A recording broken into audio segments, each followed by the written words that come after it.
Bonjour à tous. Aujourd'hui, nous allons travailler sur les modes impersonnels avec la fiche C1.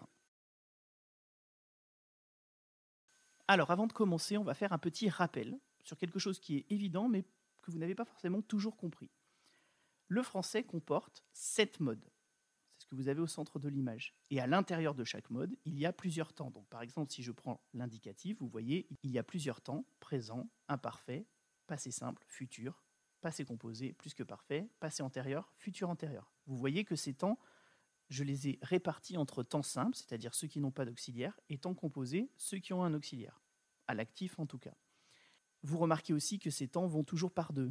Pour fabriquer le passé composé, on a besoin du présent. Pour fabriquer le plus que parfait, on a besoin de l'imparfait, etc. C'est pour ça que je les ai mis face à face. Mais ça, on y reviendra. Alors, je disais 7 modes. Si vous regardez ma présentation, il y en a 4 qui sont en jaune, que j'appelle les modes personnels, et 3 qui sont en blanc, que j'appelle les modes impersonnels. Alors, j'explique ce que ça veut dire. C'est très simple. Les modes personnels sont les modes qui ont une personne quand on les conjugue. Je, tu, il, nous, vous, il. Alors vous allez me dire, pour l'impératif, par exemple, il n'y a pas de personne exprimée. Oui, c'est vrai, mais quand on donne un ordre, on donne bien un ordre à tu, à nous ou à vous. Donc il y a une personne. Donc ça, les 4, impératif, indicatif, subjonctif, conditionnel, sont les modes personnels. Les 3 autres, infinitif, participe et gérondif, sont les modes impersonnels. Eux n'ont pas de personne, ils n'ont qu'une forme. Donc une fois qu'on a dit ça, on va expliquer ce que c'est qu'un mode, parce que ça, vous avez toujours du mal à le comprendre. Un mode, ça détermine comment l'action va se produire. Je m'explique. Si on prend l'indicatif, c'est le mode du réel. Ça veut dire que quand vous employez un indicatif, vous indiquez que l'action dont vous parlez, soit elle s'est réalisée dans le passé, soit elle se réalise dans le présent, soit elle se réalisera dans le futur. Mais dans tous les cas, c'est une action qui est considérée comme certaine et réelle. A l'inverse, en haut à droite, le subjonctif est le mode de ce qui n'est pas réel. Exemple, si je dis je veux que tu fasses tes devoirs. Fasse est un subjonctif ici. Pourquoi? Mais parce que ce fasse dépend du verbe veut. Et des fois on veut très fort, mais quand on veut très fort, ce qui se passe derrière ne se réalise pas toujours. Donc, subjonctif. En dessous du subjonctif, vous le voyez, il y a le conditionnel. Le conditionnel est le mode de l'hypothèse, de la possibilité, de la probabilité. Donc quand on a un doute, quand on émet une hypothèse, on emploie le conditionnel. Et le plus simple de tous, tout à gauche, l'impératif, est celui qui sert à donner des ordres ou des conseils. Donc voilà pour les 4 modes personnels. Les modes impersonnels maintenant. C'est beaucoup plus difficile d'expliquer leur fonction. Prenons l'infinitif. C'est un mode neutre qui indique l'action sans donner de message particulier. C'est la forme qu'on retrouve dans le dictionnaire, par exemple. Mais on la retrouve aussi dans des textes.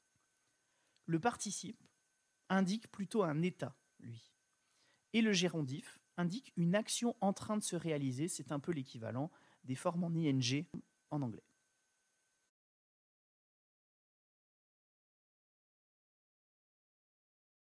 Comme le cours l'indiquait, nous allons maintenant rentrer dans le détail des modes impersonnels, c'est-à-dire infinitif, gérondif et participe. On commence par l'infinitif. Comme on l'a vu sur le tableau précédent et comme vous le voyez à l'image, il y a bien sûr un infinitif présent et un infinitif passé. Je vous ai dit, les temps vont toujours par deux. Alors, l'infinitif présent. Rien de particulier à dire, il est important et il nous permet de classer les verbes en français. Les verbes du premier groupe, par exemple, se terminent par ER, sauf le verbe aller qui est un verbe du troisième groupe. Les verbes du deuxième groupe se terminent par IR, mais pas tous. Certains appartiennent au troisième groupe. Pour savoir, il faut mettre en devant. S'ils font ISAN, à ce moment-là, ils appartiennent au deuxième groupe. S'ils ne font pas ISAN, ils appartiennent au troisième groupe. Exemple, si je prends le verbe grandir, on dit en grandissant. Il fait ISAN, donc deuxième groupe. Par contre, si je prends le verbe partir, on dit en partant. Lui, il ne fait pas ISAN, donc verbe du troisième groupe. Et le troisième groupe regroupe tous les verbes qui ne sont ni du premier ni du deuxième, selon les règles que l'on vient d'expliquer. Comment fabriquer l'infinitif passé, ce que vous avez en gris à l'écran? C'est très simple. Il suffit de prendre l'auxiliaire avoir à l'infinitif, donc avoir, et de rajouter le participe passé. Exemple, avoir menti, avoir gagné. Bien sûr, pour certains verbes, on ne pourra pas utiliser avoir, on utilisera être. Pour le verbe partir, par exemple. Être parti.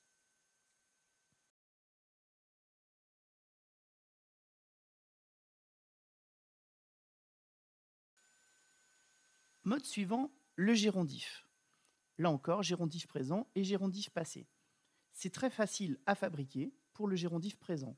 On met « en » devant le verbe. Exemple, en mentant, en gagnant, etc.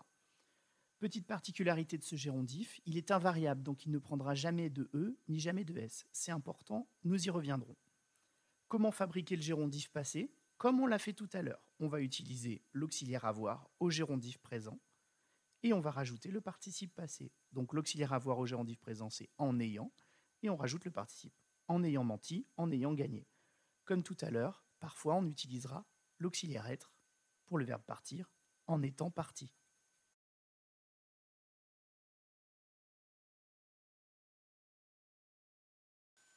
Troisième et dernier mode impersonnel, le participe.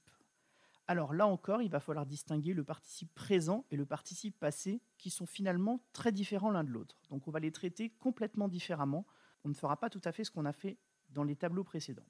Alors le participe présent, c'est très simple, il ressemble au gérondif, c'est-à-dire que je vous ai dit dans la diapositive précédente qu'il suffit de mettre « en » devant pour fabriquer le gérondif.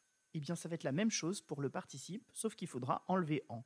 Donc, si on prend le gérondif du verbe mentir, on a dit « en mentant », on enlève le « en ». Mentant est un participe présent. Même chose, gagnant, participe présent. Ce participe présent est lui aussi invariable, lui aussi ne prend pas ni S ni E. C'est important. Alors, on va s'intéresser à une petite particularité orthographique pour ces participes présents. Et pour le gérondif aussi d'ailleurs. Si vous prenez les verbes terminés par G-U-E-R, comme le verbe fatiguer, au gérondif et au participe, ils font en fatigant ou fatigant. Comme vous le voyez à l'écran, ça s'écrit bien G-U-A-N-T. Ce U ne serait pas nécessaire en vérité. En revanche, lorsque vous allez prendre l'adjectif fatigant, cet élève est fatigant, là par contre, c'est plus ni un participe ni un gérondif, c'est un adjectif. Donc lui ne s'écrira pas G-U-A-N-T, mais G-A-N-T. Donc ça veut dire qu'il faut faire très attention quand on écrit. Si c'est un gérondif ou si c'est un participe, ça s'écrira G-U et ça ne s'accordera pas. En revanche, si c'est un adjectif, ça s'écrira G-A-N-T. Et là, en revanche, ça va s'accorder puisque c'est un adjectif. Et vous avez la même chose pour les verbes terminés par Q-U-E-R, comme vous le voyez à l'écran. Si vous prenez le verbe provoquer, au gérondif en provoquant, le participe présent provoquant, ça s'écrit bien Q-U-A-N-T et c'est invariable. En revanche, si vous prenez l'adjectif, provoquant s'écrit avec un C. Et lui va s'accorder, une attitude provocante. Venons-en au participe passé maintenant. Alors, le participe passé va varier en fonction de son groupe. C'est pour ça que j'ai reprécisé les groupes des verbes. Les participes passés, il faut bien préciser deux choses. Ici, nous ne parlerons pas de l'accord du participe passé. On ne cherchera pas à savoir dans quel cas il s'accorde, dans quel cas il ne s'accorde pas, dans quel cas il prend un E ou dans quel cas il prend un S. Ce n'est pas le but de ce cours. Il s'agit de fabriquer un participe passé. Donc tout simplement, pour les verbes du premier groupe, lorsque le verbe se termine par ER, le participe passé se termine par E. Exemple, lancer, fabriquer. Si vous avez un doute, il suffit de mettre un auxiliaire devant, avoir lancé, avoir fabriqué, vous enlevez le avoir et il vous reste lancer et fabriquer qui sont les participes passés. Même chose pour les verbes du deuxième groupe. Ils se terminent par I et rien d'autre. Grandi, réussi. Avoir grandi, on enlève le avoir, ça fait grandi, on a le participe passé. Pour les deux premiers groupes, c'est assez simple. Pour les verbes du troisième groupe, comme d'habitude, c'est un petit peu plus compliqué. Ces participes passés des verbes du troisième groupe vont pouvoir se terminer de trois façons. Première façon, rien, c'est-à-dire ils n'auront pas de consonne finale. Exemple, suffit ou bu. Certains vont se terminer par un S. Exemple, compris ou assis. Pour le savoir, il suffit de les mettre au féminin, comprise, assise. Certains autres vont se terminer par un T, détruit, ouvert. Là aussi, en les mettant au féminin, on voit bien que ça fait détruite ou ouverte. Petite remarque importante, parce que vous faites souvent l'erreur, ces participes passés n'ont jamais, jamais de D. Donc si vous prenez le verbe craindre, ça va faire craint, mais puisque ça ne peut pas être un D, ça sera soit rien, soit S, soit T. Au féminin, ça fait crainte, donc ça sera avec un T. Pareil pour le verbe peindre, ça fait pain, au féminin peinte, donc avec un T. Je le répète, jamais de consonne finale D pour un participe passé du troisième groupe. Voilà, nous en avons terminé avec les modes impersonnels.